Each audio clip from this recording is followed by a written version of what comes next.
President Trump's decision to withdraw from the Iranian nuclear deal and imposing tough new sanctions on Iran instead. The president gives some companies up to 6 months to wind down involvement with Iran. When the United States violated the Iran nuclear deal, it didn't happen in a vacuum. It was actually the result of a lobbying campaign backed by some of the richest people in the U.S. These are people that have really extreme views when it comes to Iran, and there's ample evidence that they are willing to use their money to further their anti-Iran views. When President Trump withdrew the U.S. from the historic Iran nuclear deal in May 2018, he actually undid years of diplomatic efforts that reset the U.S.-Iran relationship, which, prior to that, had been non-existent since Iran's 1979 revolution. It also unraveled one of the Obama administration's signature foreign policy achievements and went against the U.S.'s European allies. The collapse of the Iran deal is a catastrophic missed opportunity for diplomacy. I think that this decision is going to be viewed similar to the decision to invade Iraq in 2003. So how exactly did this happen? Hi guys, I'm Omar, and this Sunday we're talking about how major lobbying efforts orchestrated by corporate billionaires led to the US's violation of the Iran nuclear deal.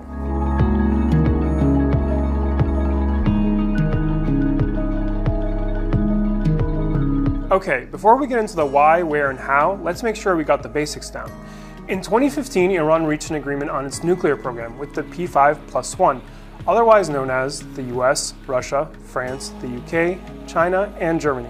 The agreement severely restricted Iran's ability to enrich uranium. It also ensured for the first time that Iran would not seek a nuclear weapon, something it had already once pledged to do. It's a historic agreement involving the US, Iran, and other world powers, in which sanctions were exchanged for caps on Iran's nuclear program and strict inspections to verify that Iran was not moving towards a nuclear weapons capability.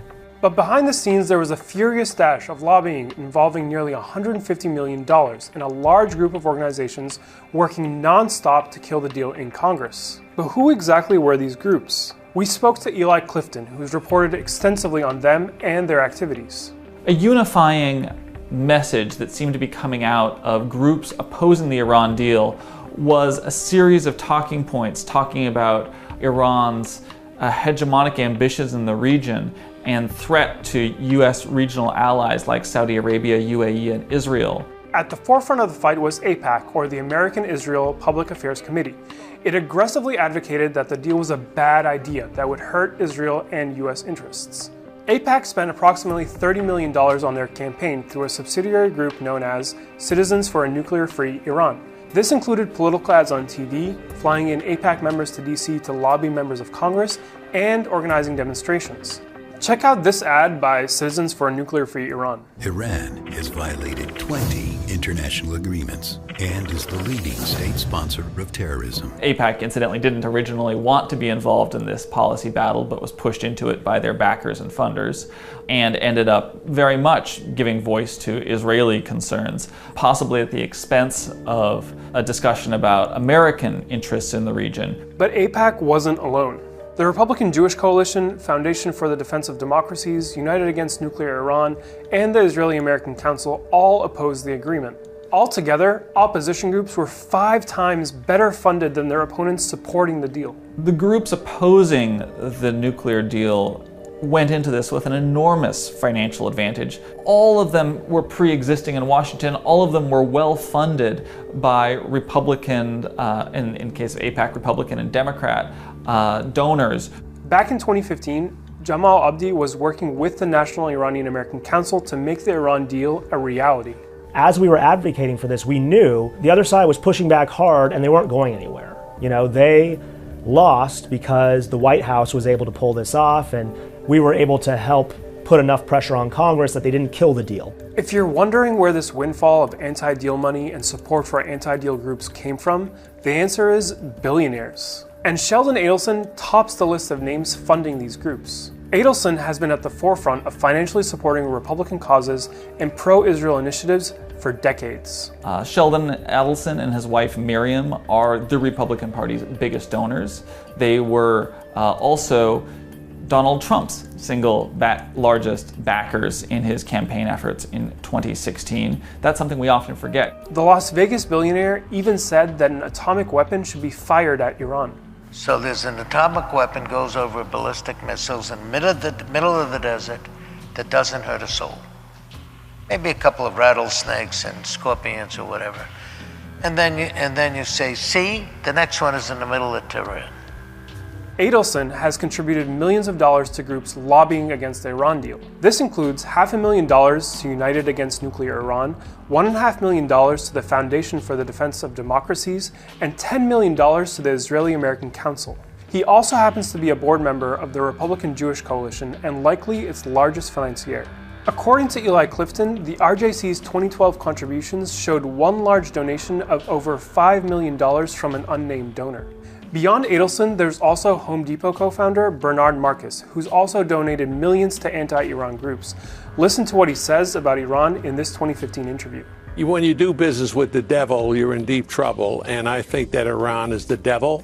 Marcus gave more than $10 million to the Hawkish Foundation for Defense of Democracies, or FDD, between 2008 and 2011, and over $3 million in 2015. And AIPAC, which we told you about earlier, he's given millions to them as well. There's one more donor you should know about. Paul Singer is a hedge fund billionaire who donated over $3.5 million to the FDD in 2011 and $1.5 million to AIPAC between 2010 and 2011. But despite the best efforts and deep pockets of the anti-Iran deal lobbyists, they were unable to defeat the Iran deal in Congress in 2015. So in 2016, the coalition and their billionaire backers tried a different approach. Donald J. Trump. Never, ever in my life have I seen any transaction so incompetently negotiated as our deal with Iran.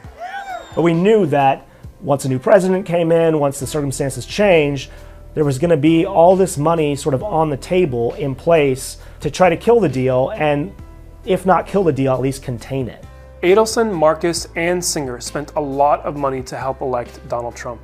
Combined, they donated $40 million to pro-Trump political groups.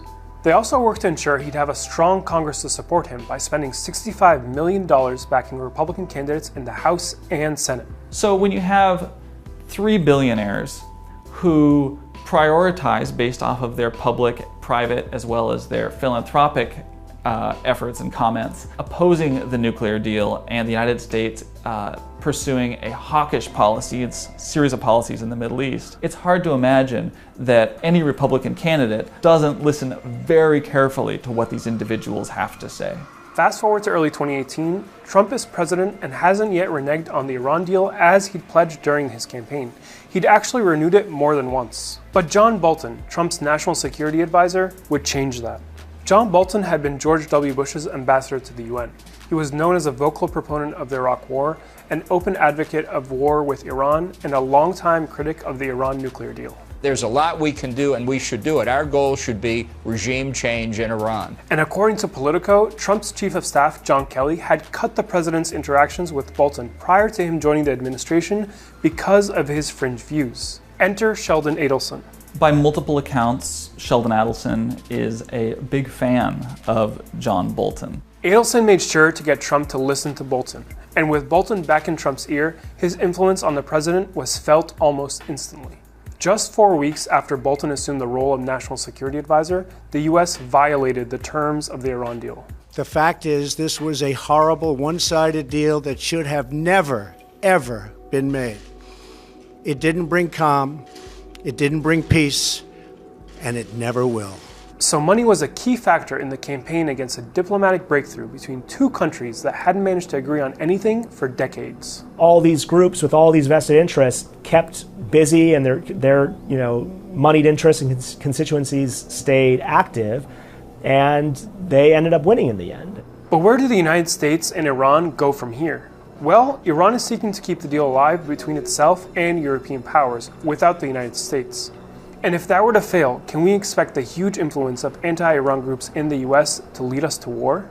There's a real opportunity for the United States and Iran to wind up in a direct, heated conflict with one another. We're going to need to have more hearings and more public awareness of the risk of that war and create legal and political barriers to an eventual war and the means to escalate to that war. So what did you guys think? Were you guys aware that corporate billionaires had basically demolished the Iran deal? Let us know in the comments about other stories that you'd like us to report on, and don't forget to like, share, and subscribe.